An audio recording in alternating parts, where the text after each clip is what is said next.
This is Robert Demers for Conman here at Comikaze, and I'm here with the voice actor Kirby Morrow. How are you doing today, sir? I'm doing very well, thank you. How are you? Pretty good. How's the convention been treating you?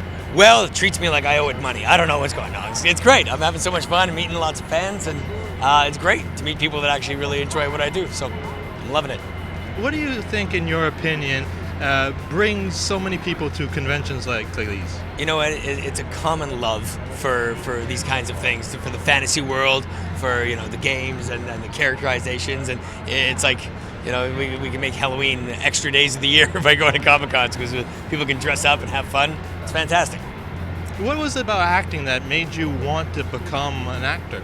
I always kind of loved performing and making people, I guess really drawing out emotions in other people by your performances, whether it's laughter, which is very rewarding, or you can bring somebody to tears with a dramatic performance, and it's just something I've always loved to do.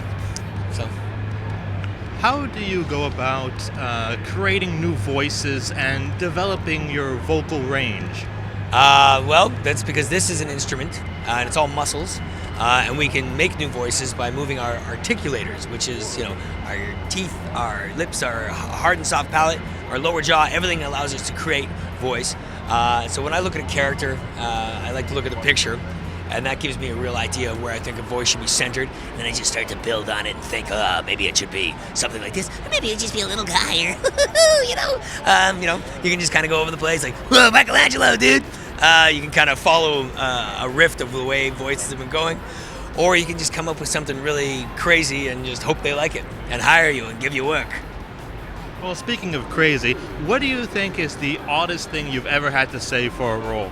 I think Miroku walking around saying to every woman he meets, I was wondering if you wouldn't mind burying my children. And then having every 13 or 14-year-old girl come up to me and ask me if I'll say that to them. I'm like, no! Your father's gonna beat me if I say that. It's crazy. You've voiced so many beloved characters. What does it mean to you to know that so many people enjoy your work and gain so much entertainment from it? I tell you, kid, it's good to be loved. Everybody loves to be loved. I mean, it's fantastic to have people come up and tell me that they grew up with me and I was a big part of their childhood and that I've affected their lives in a positive way. So that's always good, rather than you were at best. And so it's pretty amazing to have affected people in such a positive way. Well, one of your most popular roles as Goku, which lasted between 2000 and 2003 for many episodes, and did it get a lot of strain on your voice from all that yelling in those things? It was not uncommon to lose my voice after. So if I was doing a 6-hour session, it was pretty. We had to shorten those down because Goku just had too many yelling scenes and too much and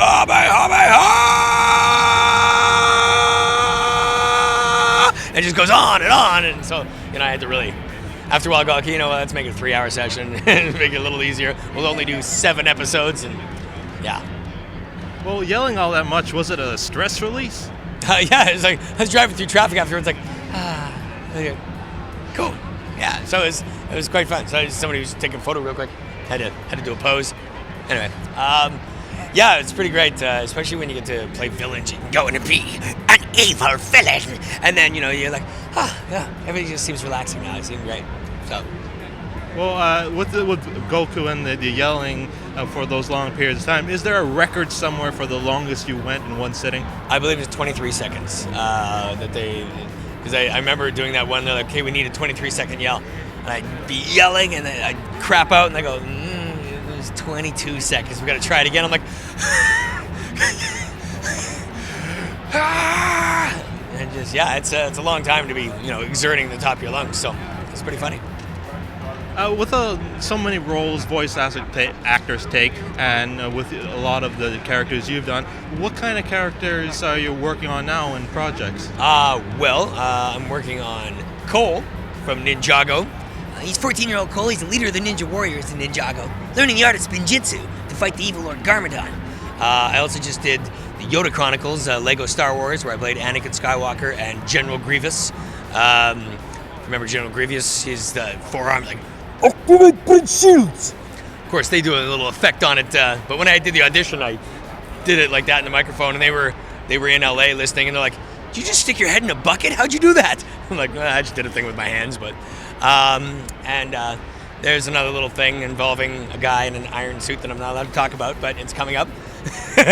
So we'll see what happens. Well, the people will be on the lookout for that. Yeah, I hope so. Finally, whenever we get a chance to talk with a prestigious voice actor as yourself, we like to give them a little voice actor challenge. Would you be up for it? Oh, good Lord. Okay, let's go for it. It's to improv a short conversation between two of your characters. Here's the situation. It's Cyclops from X-Men Evolution having a energy blast off between Goku. Well, Cyclops is one of the few characters that when he does a blast doesn't actually say anything, so it's just and then there's like a beam of light and then Goku's like ah! So be ah! Ah! Ah! that would be the face off. Cyclops doesn't have bzz, bzz, bzz, bzz. That's about it. Well, thank you very much for talking with us. Awesome. That was great. Well, thank you very much and enjoy the rest of the convention. Thank you very much.